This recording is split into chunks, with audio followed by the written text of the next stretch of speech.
এই হচ্ছে Apple AirPod pro. তো এটা অ্যাপেল এয়ারপড প্রোর ক্লোন ভার্সন, অর্থাৎ সেকেন্ড জেনারেশন বলতে পারেন।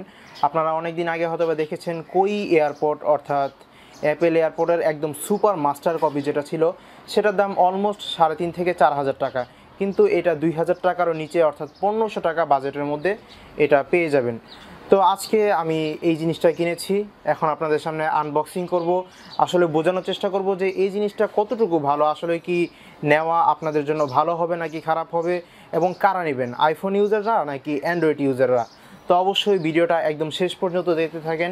আমি আপনাদেরকে পুরোপুরিভাবে বোঝা দেওয়ার চেষ্টা করব যে অ্যাপেল এয়ারপড প্রোর ক্লোন ভার্সনের সেকেন্ড জেনারেশন এটা আসলে কতটুকু ভালো হতে পারে এই বাজেট অনুযায়ী। এটার বাজেট কিন্তু 1,500 টাকা, আমি এই দামেই কিনেছি।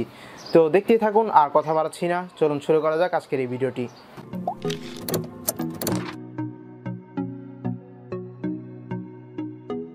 এই হচ্ছে অ্যাপেল এয়ারপড প্রো, একদম অরিজিনালটার মতোই বক্স। তো উপরে জাস্ট একটা অ্যাপেল এয়ারপডের ছবি দেওয়া আছে। তো এখন এটা আমি আনবক্স করি। উপরে একটা প্লাস্টিক দিয়ে মোড়ানো, এটা খুলে ফেলি। তো বক্সটা মোটামুটি ভালোই মনে হচ্ছে, অতটাও চিপ কোয়ালিটির মনে হচ্ছে না। তো এখন আমি বক্সটা যদি খুলি, বক্সটা খোলার পরেই উপরে পেয়ে যাব এয়ারপডসটা। তো এটা আপাতত একটু সাইডে রাখি এবং দেখি যে বক্স কন্টেন্ট আর কি থাকছে। এরকম একটা প্লাস্টিক থাকছে, এরপরে একটা ইউজার ম্যানুয়াল গাইড, এখানে লেখা আছে এয়ারপডস প্রো। এটা চাইনিজ এবং ইংলিশ দুইটা ভাষাতে লেখা আছে, চাইলে পড়তে পারেন, যদিও আমরা এটা জীবনেও পড়ি না। তারপরে একটা ডাটা কেবল দেওয়া আছে, এই যে দেখতে পাচ্ছেন, এই ডাটা কেবলটা অনেকটা প্রয়োজনীয়। যারা কিনা অ্যান্ড্রয়েড ইউজ করেন তাদের কাছে এই লাইটনিং কেবলটা অনেক সময় থাকে না, কিন্তু যারা আইফোন ইউজ করেন তাদের হয়তো এটার প্রয়োজন হবে না, কারণ মোবাইলের যে চার্জারটা আছে সেটা দিয়ে চার্জ দেওয়া যায়। তো এই হচ্ছে বক্স কন্টেন্ট, আপাতত এটা পাশে রাখি। এবং এখানে যেটা দেখতে পাচ্ছেন এটাই হচ্ছে আমাদের মূল আকর্ষণ, অর্থাৎ মূল বিষয়টা, এয়ারপডস প্রোর সেকেন্ড জেনারেশন, অর্থাৎ কপির যে সেকেন্ড জেনারেশন। এটা খুবই গ্লসি ফিনিশ এখানে দেখতে পাচ্ছি, আর একটা নীল কালার প্লাস্টিক দিয়ে মোড়ানো আছে যাতে করে এই কেসটার মধ্যে কোনো প্রকার স্ক্র্যাচ না পড়ে। তো এটা আমি আস্তে ধীরে এখন চাপিয়ে ফেলি, আর দেখতেই পারতেছেন এটা চাপিয়ে ফেলার পর কতটা সুন্দর দেখাচ্ছে এয়ারপডস প্রো এটাকে। আর ওপরে কিছু স্টিকার দেওয়া আছে এবং ভেতরেও কিছু স্টিকার দেওয়া আছে। এটা মূলত আমি কিনেছি স্মাইল ইলেকট্রনিক্স থেকে, তো তারা একটা সার্ভিস দিয়ে থাকে। এটা আমি কিনেছি, তো 7 দিনের মধ্যে যদি কোনো সমস্যা হয় তাহলে রিপ্লেসমেন্ট গ্যারান্টি আছে। তো সেটা আইডেন্টিফাই করার জন্যই মূলত এই স্টিকারটা লাগানো। আপনারা যখন কিনবেন অবশ্যই 7 দিন চেক করার সময় থাকে, তো এর আগে এই স্টিকারটা খুলে ফেলবেন না।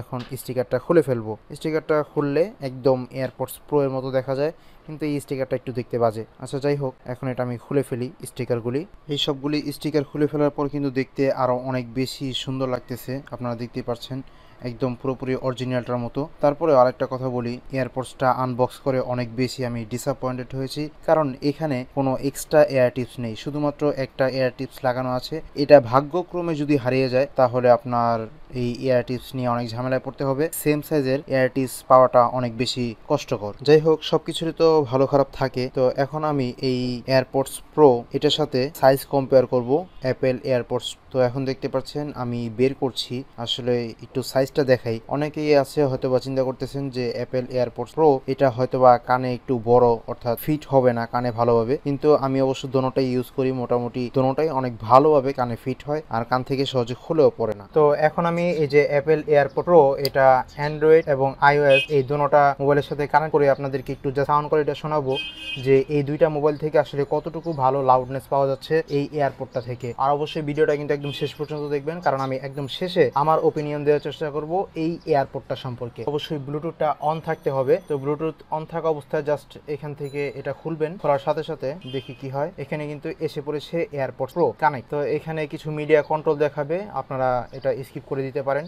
তো এখন একটা ব্যাকগ্রাউন্ড মিউজিক প্লে করতেছি, আর এটার যে লাউডনেসটা আমি এখন 50% দিয়ে রেখেছি। তো 50% থাকা অবস্থায় এটা থেকে আসলে কতটুকু ভালো সাউন্ড কোয়ালিটি পাওয়া যায় তা একটু আমি শোনাই, যদিও এটাতে ভালোভাবে বোঝা যাবে না কারণ আমি মাইক্রোফোন দিয়ে শোনাবো।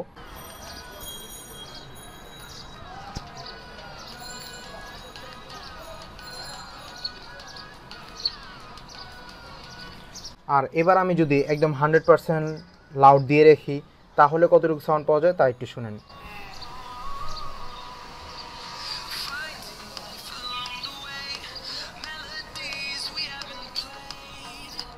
মোটামুটি সাউন্ডটা স্মুথ আর লাউডনেসটা অনেক ভালো পাওয়া যাচ্ছে।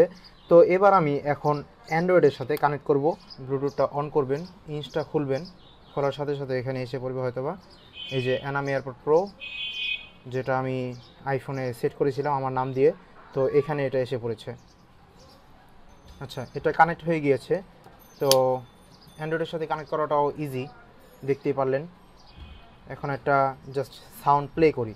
আর অবশ্যই প্রথমে 50% সাউন্ড দিয়ে 50% লাউড থাকা অবস্থায় দেখি যে কত ভালো সাউন্ড কোয়ালিটি পাওয়া যায়।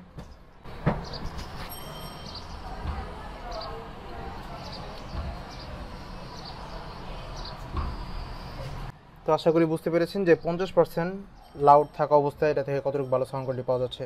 এখন একবারে 100% ভলিউমে দিয়ে দিচ্ছি, তারপর দেখি যে কতটুকু ভালো সাউন্ড কোয়ালিটি ডেলিভারি করতে পারে এই ইয়ারফোনটা।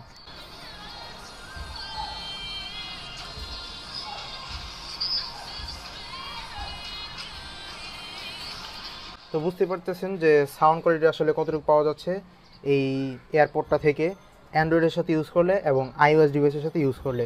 কেন জানি আমার মনে হচ্ছে যে আইওএস ডিভাইসের সাথে কানেক্ট করা অবস্থায় সাউন্ড কোয়ালিটির যে লাউডনেসটা সেটা অনেক বেশি পাওয়া যাচ্ছে, কিন্তু অ্যান্ড্রয়েডের সাথে যখন আমি ব্যবহার করতেছি লাউডনেসটা একটু কম।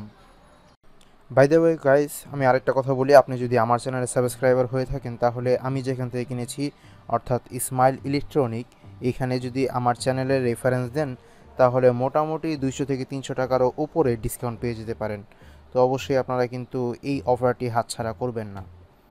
এই অ্যাপেল এয়ারপড প্রোর যে ক্লোন ভার্সনটা, এটা মূলত দোনোজনই ব্যবহার করতে পারেন, অর্থাৎ আইফোন ইউজার এবং অ্যান্ড্রয়েড ইউজাররা। যেহেতু দেখতে পাচ্ছেন আইফোন ইউজারদের জন্য একটু সুবিধা রয়েছে, জাস্ট এই উপরে ঢাকনাটা খুলবেন আর সাথে সাথে এসে পড়বে এইখানে। তো এটা কানেক্ট হওয়াটা অনেক বেশি ইজি, কিন্তু আইফোন ইউজারদের জন্য একটা সমস্যা আছে। এটা আইফোন অর্থাৎ আইওএস ডিভাইসের সাথে কানেক্ট করলে সাউন্ড কোয়ালিটি এত বেশি হয় যে কল্পনার বাহিরে।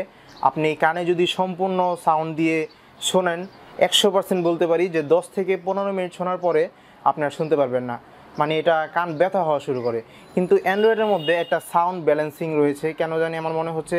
অবশ্য আইফোনের সাথে কিন্তু কানেক্ট করলে অর্থাৎ আইওএস ডিভাইসের সাথে কানেক্ট করলে মোটামুটি ভালো সাউন্ড কোয়ালিটি পাওয়া যায়, কিন্তু লাউডনেসটা অনেক বেশি থাকে। কিন্তু অ্যান্ড্রয়েডের সাথে কানেক্ট করলে লাউডনেস কম থাকে, সাউন্ডও মোটামুটি ভালো পাওয়া যায়। অ্যান্ড্রয়েডের সাথে ইউজ করার চিন্তা ভাবনা করতেছেন তারা একদম নির্দ্বিধায় এটা নিতে পারেন। 1500 টাকা বাজেটের মধ্যে অনেক ভালো, দেখতে অনেক সুন্দর, কানে অনেক ভালোভাবে ফিট হয়ে যায়। আমি যদি একটু কানে পরে দেখাই, আমার কানের সাইজটা মোটামুটি একটু বড়, তারপরে অনেক ভালোভাবে এটা ফিট হয়ে যায়।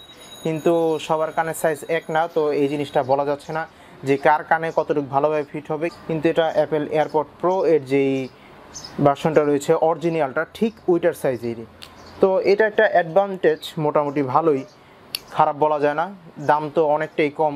তো এই অনুযায়ী এটাকে আমি সাউন্ড কোয়ালিটির দিক থেকে, মানে বাজেট অনুযায়ী এটার যে সাউন্ড কোয়ালিটি, অবশ্যই আমি 10-এ 8 দিতে বাধ্য। আর বিল কোয়ালিটি তো কখনোই অ্যাপেল এয়ারপডের প্রো যেই অরিজিনাল ভার্সনটা রয়েছে সেটার মতো হবে না, ক্লোন ভার্সন, ক্লোনের মতোই হবে। কিন্তু মোটামুটি এইখানে যেই ইঞ্চটা রয়েছে এটা অনেকটা দুর্বল, কিন্তু অতটাও খারাপ না। কিন্তু কয়েকদিন আগে আমি একটা এয়ারপডের রিভিউ করেছিলাম ইনপডস 12, সেটার এই উপরে ঢাকনার অবস্থা অনেক খারাপ, মানে একবারেই নর্মাল, কিন্তু এটা মোটামুটি একটু হার্ড ফিল দেয়। তো এই জিনিসটা একটু ভালো দেখা যায়। বলি যে এটার সাউন্ড কোয়ালিটি মূলত আপনারা অনেকেই জানতে চাচ্ছেন। এটার সাউন্ড কোয়ালিটির মধ্যে প্রচুর ভালো পরিমাণ বেস দিতে পারে, আর মাঝে মাঝে দেখা যায় যে অনেক ডিপ বেস দিতে গিয়ে সাউন্ড কোয়ালিটি লস হয়ে যায়, অর্থাৎ কি শুনতেছেন আপনি মাঝে মাঝে বুঝতে পারবেন না, এত বেশি পরিমাণে এটাতে বেস এবং বিট পাওয়া যায়। আসলে এটার ব্যাটারি চার্জটার কথা নিয়ে যদি বলি, এখানে বক্সের মধ্যে কোনো কিছু মেনশন করা নাই যে এটার ভিতরে কত এমএচের ব্যাটারি আছে এবং চার্জ হতে কতক্ষণ লাগবে, এইসব কোনো কিছুই মেনশন করা নেই। তো আমি এটা টেস্টিং করেছি, এটা ফুল চার্জ হতে 2 ঘন্টা সময় নেয়। আর ভেতরের যেই এই বাডসগুলি আছে সেগুলি চার্জ হতে অলমোস্ট 40 মিনিট করে সময় নেয়।